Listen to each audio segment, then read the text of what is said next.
तारा और रुक्मण मां दुर्गा की भक्ति में अटूट विश्वास रखती है। दो सगी बहनें तारा और रुक्मण मां दुर्गा की भक्ति में अटूट विश्वास रखती है। दोनों बहन नियम से एकादशी का व्रत किया करती है। एक बार भूल से छोटी बहन रुक्मण ने एकादशी का व्रत खंडित कर दिया, चावल खा। जब बड़ी बहन तारा को पता लगा तो तारा को क्रोध आ गया। तारा ने कहा, तू है तो मेरी बहन, परंतु मनुष्य शरीर पाकर भी तूने नीच योनि के प्राणी जैसा काम किया है। अब छोटी बहन रुक्मण ने देखा कि तारा को क्रोध आ चुका है, तो छोटी बहन रुक्मण ने तारा से माफी मांगी और अपनी भूल का प्रायश्चित पूछ लिया। तारा ने कहा, त्याग और परोपकार से सब पाप छूट जाते हैं। अब भक्तों ध्यान से सुनना।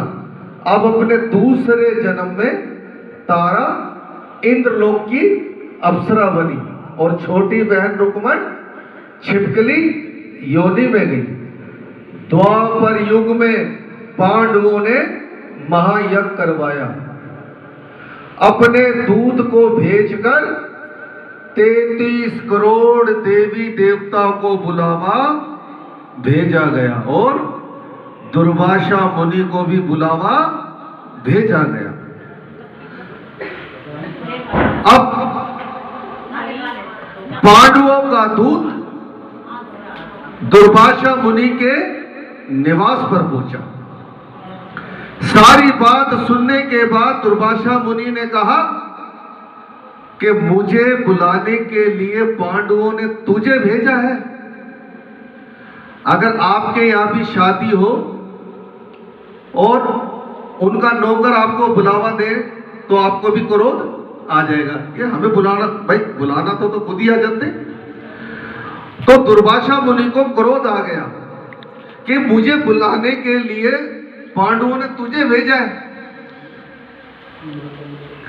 तो भक्तों बात बात के अंदर दुर्वासा मुनि जी को बहुत ज्यादा क्रोध आता था।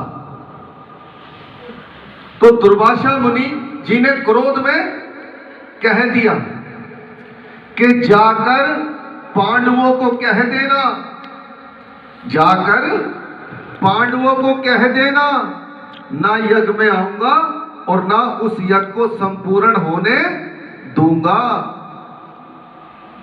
अब जो दुर्वासा मुनि ने कहा, दूत ने पांडवों को बता दिया।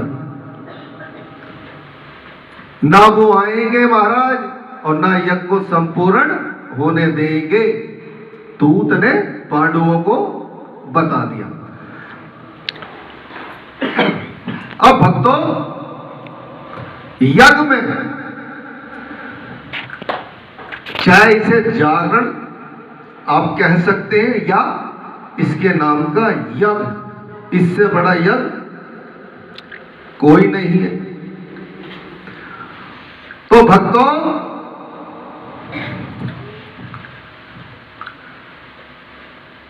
यज्ञ में जागरण में हवन पूजन समाप्त हुआ। भंडारे की तैयारी होने लगी। वही दुर्वासा मुनि जिसने कहा था ना यज्ञ में आऊंगा और ना उस यज्ञ को संपूर्ण होने दूंगा, उसी दुर्वासा मुनि ने एक मरे हुए सांप को खीर के कढ़ाई में डाल दिया। महाराज इसे वही कर दो तो मेरा गला पकड़ रहा है, गला पकड़ रहा है।